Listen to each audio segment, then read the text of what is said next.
Estas férias leve o Observador no bolso. Na praia, no campo ou entre viagens, acompanhe toda a atualidade sem limites. Assine com 40€ de desconto e habilite-se a ganhar uma estadia de 2 noites num dos hotéis boutique da Small Portuguese Hotels. Este verão, desligue da rotina, não da informação. Assine em observador.pt. Horas.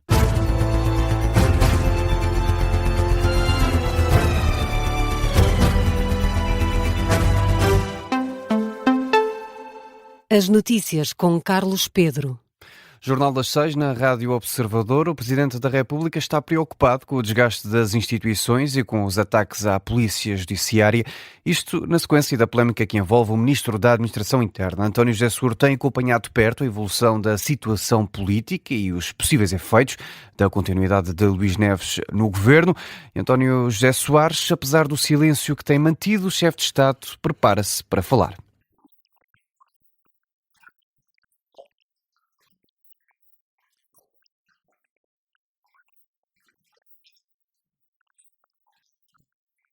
Desde o recado, nem mais uma palavra. António José Seguro está em silêncio há quase 2 semanas, mas o Observador sabe que nos últimos dias o Presidente da República se tem desdobrado em contactos para perceber a real dimensão do caso Luís Neves.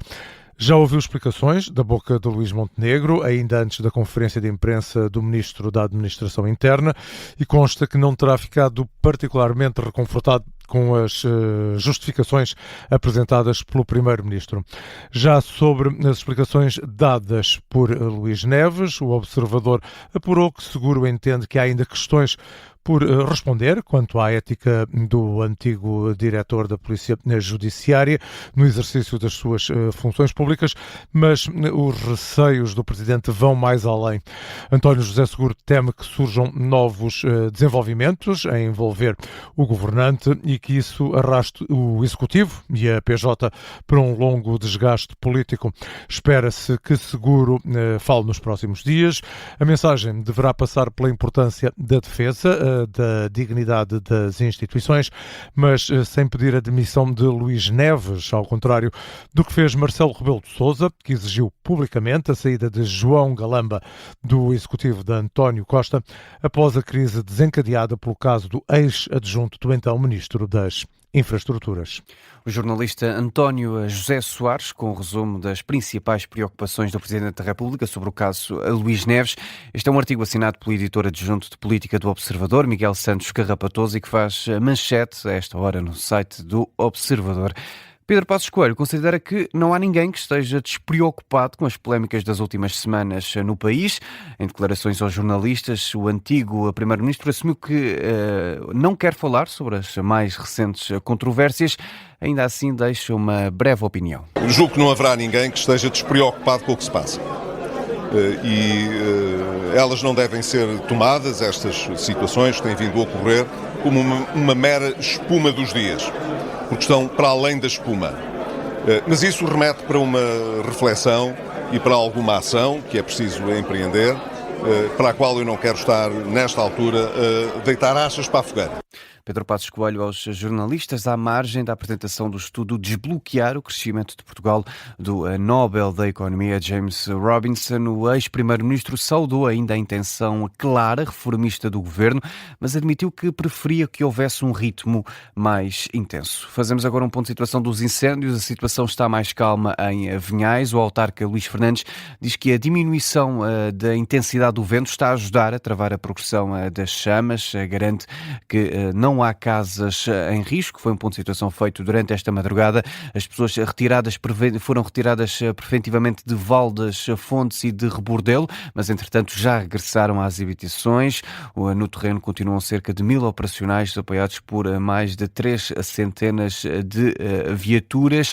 A GNR mantém cortada a Estrada Nacional 103 entre Lebução, em Valpaços, e Rebordelo, em Vinhais. O incêndio começou de Valpaços, ou começou na localidade de Ervões, em Valpaços, e alastrou-se, entretanto, para os concelhos vizinhos de Mirandela e Vinhais. Já em Chaves, há menos operacionais no combate a outro incêndio rural que não preocupa tantas autoridades. Ainda assim, são pouco mais de 200 operacionais apoiados por mais de 60 viaturas. A Proteção Civil ativou o estado de prontidão especial de nível 3 para o interior e de nível 2 para o litoral. Foi atualizado no ponto de situação feito durante a tarde de ontem.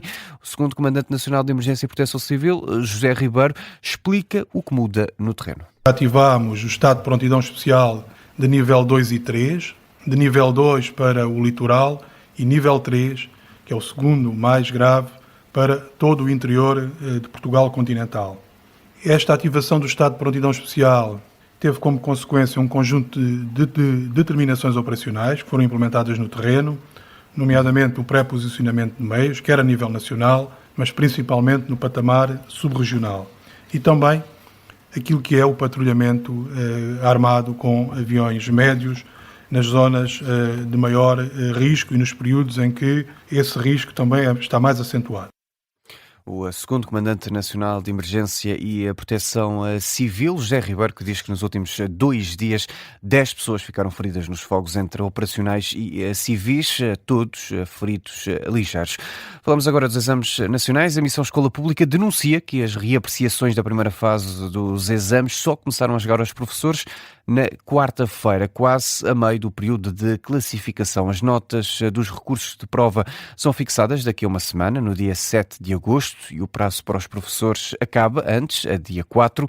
Há mais de 20 mil pedidos de reapreciação e, de acordo com a porta-voz do movimento, Cristina Mota, há casos em que as provas chegaram sem a fundamentação apresentada pelos alunos, um documento essencial no processo, já que nas reapreciações o professor assume o papel de relator e não apenas de classificador. Este movimento diz ainda que há professores que receberam provas de disciplinas diferentes das que lecionam, e quanto à classificação dos exames da segunda fase, Cristina Mota diz que continuam a surgir relatos, embora residuais, da falta de folhas de continuação.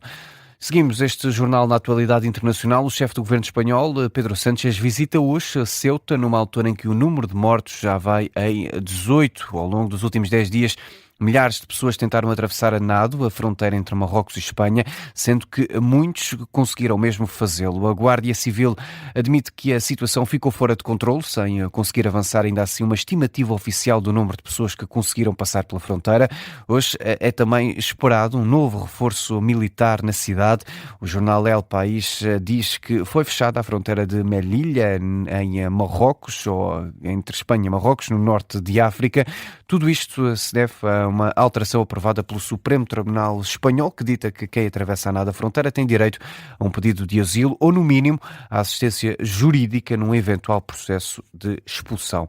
O Presidente dos Estados Unidos anunciou que o Conselho de Paz chegou a acordo para o desarmamento total do Hamas. O anúncio foi feito na última noite através da rede social Truth Social. Donald Trump adianta que o plano será aplicado de forma faseada e que prevê a retirada das forças israelitas do território. O presidente norte-americano classifica o acordo como histórico e diz esperar que o processo abra caminho à formação de um novo governo palestiniano. No futebol, o Benfica segue em frente na Liga Europa. Os encarnados venceram ontem o St. Gallen por 5-0 com póquer de Pavlidis. O grego foi mesmo o homem do jogo, apontou 4 dos 5 golos da equipa de Marco Silva. O outro golo foi da autoria do reforço francês Clément Lenglet. Depois da derrota da semana passada frente à equipa helvética, os encarnados estavam obrigados a vencer e conseguiram fazê-lo. No final da partida, o treinador encarnado, Marco Silva, destacou a evolução da equipa em relação ao jogo da primeira mão. Retificámos algumas coisas que não funcionaram no último jogo, não deixámos o jogo ir tanto para duelos individuais, independentemente do adversário promover isso, e não há forma de sair disso quando o adversário marca o homem ao meio campo todo, e foi isso que aconteceu novamente. Melhorámos em alguns aspectos, percebemos os momentos e a forma de como bater e chegar às zonas de finalização, muitas vezes muito rápido, muitas vezes não pausado, mas uma marcação ao meio campo todo. Também os espaços por vezes são grandes e nós optámos por ir rapidamente para as zonas de finalização em alguns momentos, mas na realidade melhorámos em muitos aspectos aquilo que foi o jogo da semana passada, mas também, muito sinceramente, era o que tínhamos que fazer. Marco Silva, que confirmou a saída de António Silva, deixou também elogios ao defesa central. É uma decisão que estava na cabeça dele e entre a direção do Benfica e os seus representantes aconteceram as conversas que tinham que acontecer. Pouco tempo depois de eu chegar ao Benfica, a decisão, independentemente do clube A, B ou C que podia ter interesse ou não, a decisão de possivelmente o jogador não ficar connosco estava mais ou menos definida. Posso dizer que foi o último jogo do António, possivelmente, porque depois há outras questões que nós não controlamos, que são questões burocráticas entre clubes, mas sim, possivelmente foi o último jogo do António. O defesa António Silva vai representar o Bournemouth da Premier League. No relevado acabou por viver uma despedida emocionada. Já o Benfica tem agora encontro marcado com os escoceses do Hearts na terceira pré-eliminatória de acesso à Liga Europa. Quem também segue em frente às competições europeias é o Sporting de Braga e ontem também teve direito a goleada. Os bracarenses venceram o Željezny Pančevo da Sérvia por 4-0 com golos de Ricardo Horta, Pó Vítor, Gabriel Silva e Fran Navarro. Os comandados de Carlos Vicens vão agora defrontar os bielorrussos do Dinamo de Minsk. O técnico ontem destacou melhorias face ao jogo da primeira mão contra o Pančevo. Yo creo que lo primero que mejoramos fue la condición física. Después, obviamente, la sincronía de algunos jugadores con otros que todavía en campo no se habían encontrado mucho tiempo, ¿no? Sergio llevaba un partido oficial y algunos amistosos, Gavi Silva, Denis, ¿no? Que jugó también ahí en la posición de mediocampista avanzado. Bueno, todos estos jugadores tienen que ir encontrando el engranaje porque son nuevos y el proceso pues no para. Braga, tal como o Benfica, a seguir em frente nas competições europeias. Fecha assim este jornal das 6 da manhã.